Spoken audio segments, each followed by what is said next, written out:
Welcome to Luca and Miguel. Enjoy the video. In this video, I will show how to make rich protein powder at home. Start by planning your macronutrient targets and gathering base ingredients like roasted chickpeas, dry milk, nuts, seeds, and collagen if desired. We will cover roasting, drying, grinding to fine powder, and how to balance amino acids using mixes like pea plus rice. I will also explain flavoring, sweeteners, and simple storage tips to keep powder fresh and safe. Pick ingredients that match your nutrition goals and allergies, then weigh everything precisely on a kitchen scale for consistency. Aim for around 20-30 grams protein per serving by mixing higher and lower protein bases and adjusting ratios. Include small amounts of healthy fats or carbs for mouthfeel and energy, but keep flavorings minimal at first.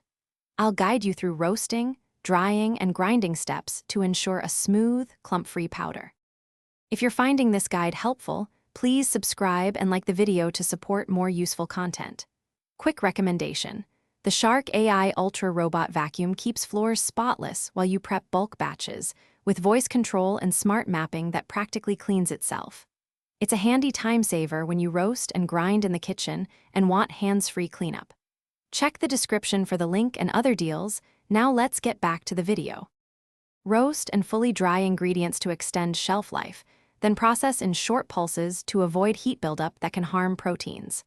Sift the powder and regrind any coarse bits to reach a consistent texture that mixes well in shakes or baking.